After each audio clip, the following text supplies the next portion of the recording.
गोपियों ने गीत गाया, जयति तेधिकम जन्मना ब्रज, शयत इंदिरा सस्वदत्र ही दयित दृश्यताम दिक्षुतावकाश त्वयि धृता सवत्वाम विचिन्नुत।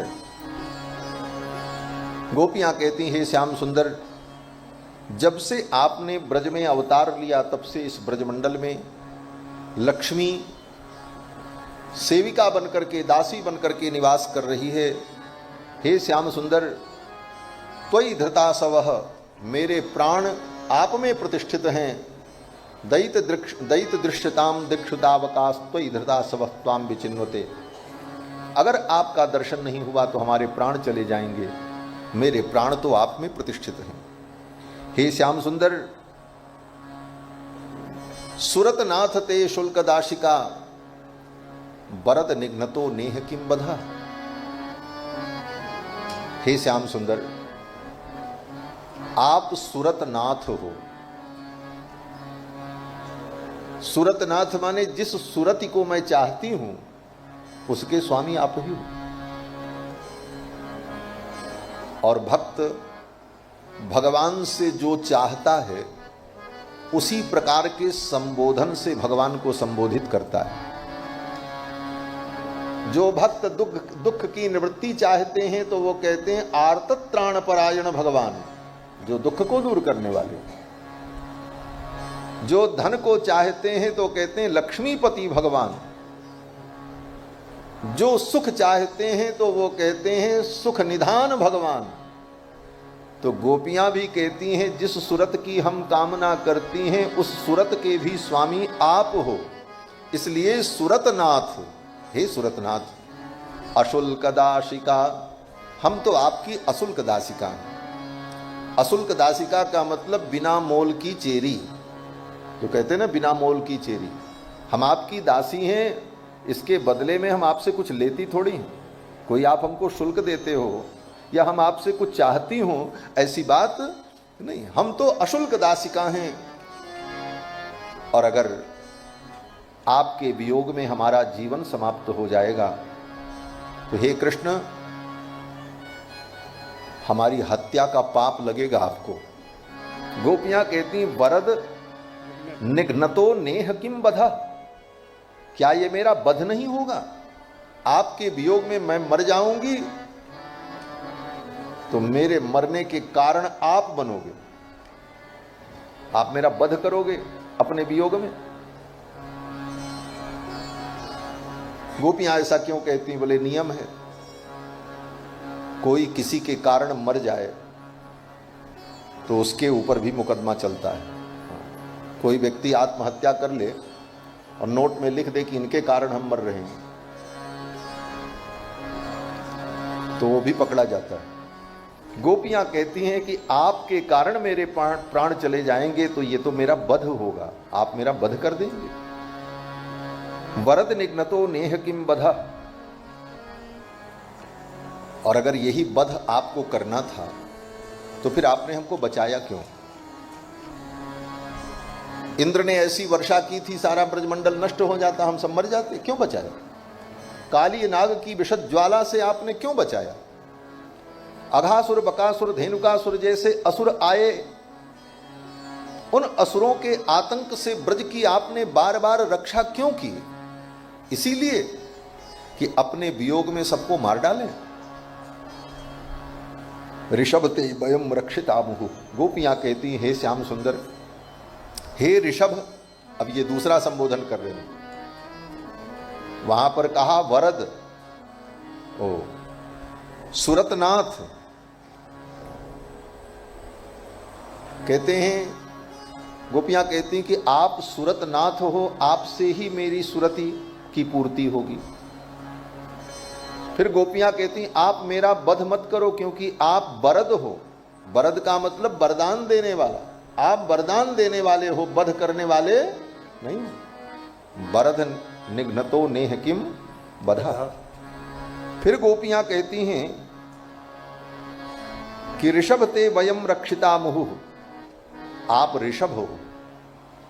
ऋषभ माने जो कामनाओं की वर्षा करे उसको कहते हैं ऋषभ। आप मेरी कामनाओं की वर्षा कर दो, मेरी इच्छाओं को पूर्ण करो।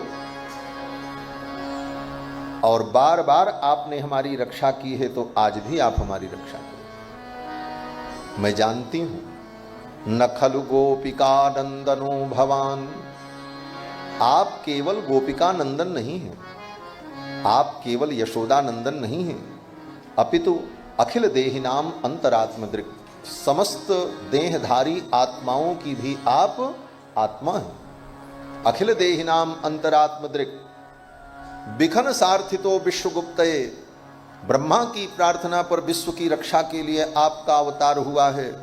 सख उदयवान सात्वताम कुले, तो जब विश्व की रक्षा के लिए आपका अवतार हुआ है, तो क्या मैं विश्व के अंतर्गत नहीं हूं? मैं भी तो इसी विश्व में हूं। क्या मेरी रक्षा के लिए आपका अवतार नहीं हुआ? बड़े भावपूर्ण निवेदन गोपियों के हैं। इस श्लोक में व्यंग भी है। क्या व्यंग है? गोपियां कहती हैं, श्याम सुंदर, आपके आचरण को देखकर आज मुझे लग रहा है कि आप यशोदा के पुत्र नहीं हो। एक दूसरा अर्थ है। गोपियां कहती, मैंने सुना तो था किसी किसी से कि रात में कोई व्यक्ति आया था और आपको यशोदा रानी के पलंग पर सुला करके चला गया था।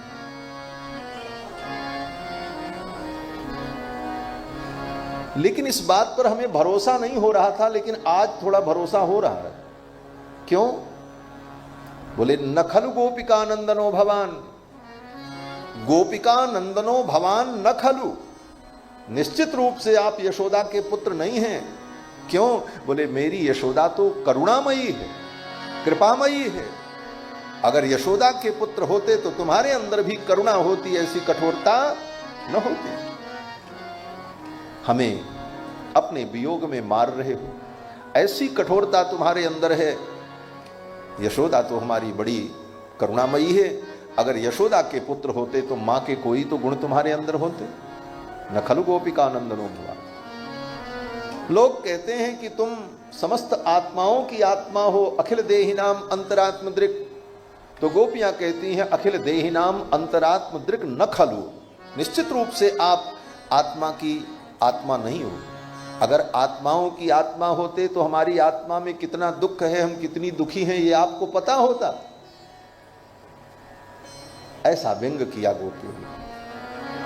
गोपियों ने कहा, हे श्याम सुंदर, आपके वियोग में हम मर जाएंगे। आप जिन चरणों से श्री वृंदावन में नंगे पांव भ्रमण करते हैं, उन चरणों को आप हमारे हृदय में विराजमान कर दो। कौन से चरण? गोपियां कहती, फणि फणार्पितम, कालिय नाग के फण पर जिन चरणों को आपने रखा, उन चरणों को आप हमारे हृदय में रख दो।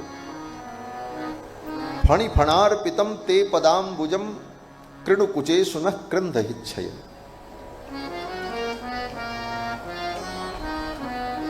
भगवान श्याम सुंदर ने कहा, मैंने अपने चरणों को काली नाग के फण पर रखा तो उसके फण जो है वो घायल हो गए, रक्त रंजित हो गए।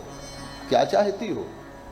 मैं अपना चरण तुम्हारे हृदय पर रखूंगी तो तुम्हारे हृदय की तो वैसी ही दुर्दशा हो जाएगी जैसी दुर्दशा काली नाग के फण की हुई।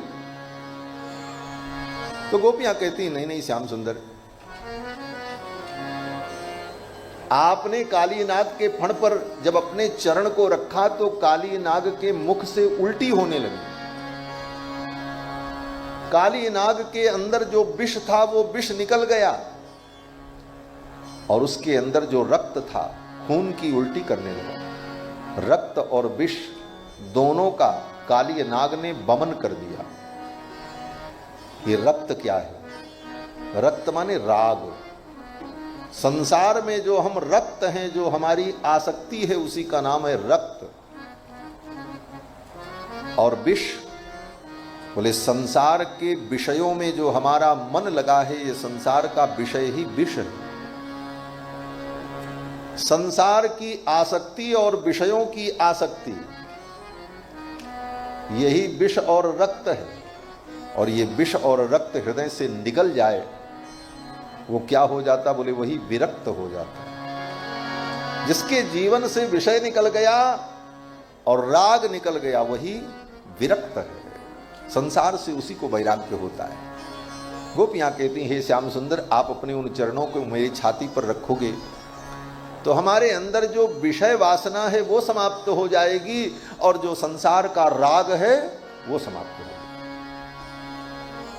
फणि फणार्पितम ते पदाम्बुजम कृण कुचे सुनः कृंध हिच्छयम। गोपियों ने बड़ी सुंदर स्तुति की, इस गीत को गाया, और गोपियों के इस निवेदन में गोपियों का प्रेम भी था, उनके सच्चे मन की पुकार थी, और रो रो करके गोपियों ने पुकारा। रुरुदुः सुस्वरम राजन कृष्ण दर्शन लालसा। सुखदेव जी कहते हैं गोपियां रो रो करके ये गीत गा रही थी। किसी महात्मा ने कहा गोपियां दो काम एक साथ कर रही थी, रो भी रही थी और गा भी रही थी। रोना और गाना ये दोनों काम माताएं ही कर सकती हैं, पुरुष नहीं कर सकता। ये भी एक विशेषता है। माताएं रोना और गाना दोनों एक साथ कर सकती हैं, पुरुष नहीं कर सकते। और आपको अनुभव हो न हो, लेकिन हम बता रहे हैं, आज भी हम लोगों के यहाँ गांव देश में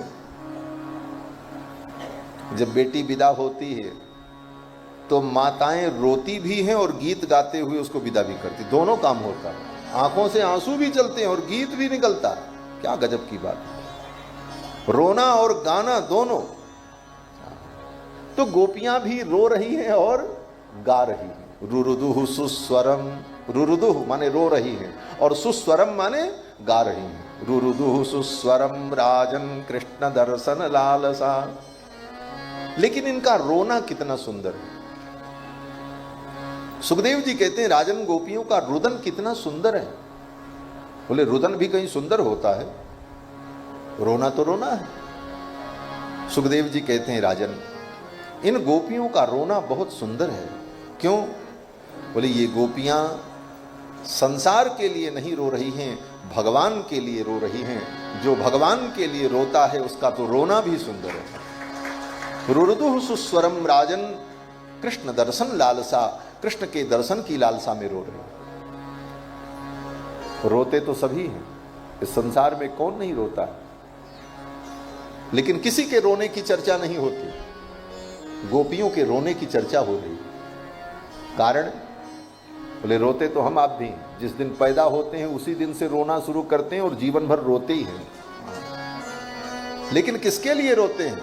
बोले धन के लिए, संपत्ति के लिए, परिवार के लिए, पुत्र के लिए। संसार के मोह में पड़ करके हम रात दिन रोते हैं, और रोते रोते ऐसी स्थिति हो जाती कि आंसू भी समाप्त हो जाते हैं। आंसू नहीं निकलते, लेकिन व्यक्ति भीतर भीतर से रोता रहता।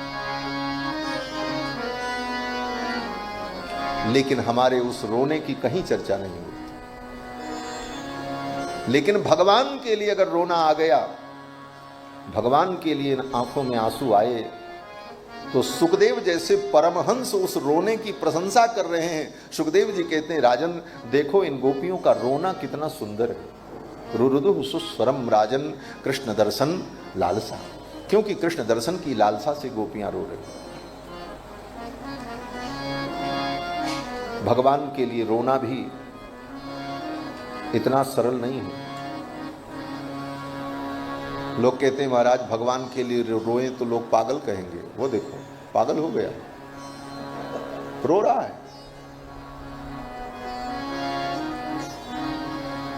भगवान के लिए आंखों में आंसू आए तो भगवान उस आंसू की कीमत को समझते हैं। संसार के लिए रो रो करके तुम मर जाओ, तुम्हारी आंख फूट जाए, संसार के ऊपर फर्क पड़ने वाला नहीं। लेकिन भगवान के लिए अगर तुम्हारी आंखों में प्रेम के आंसू आए तो गोविंद तुम्हारी उन आंसुओं को पोंछने के लिए अपना पीतांबर हाथ में लेकर के प्रकट हो जाए।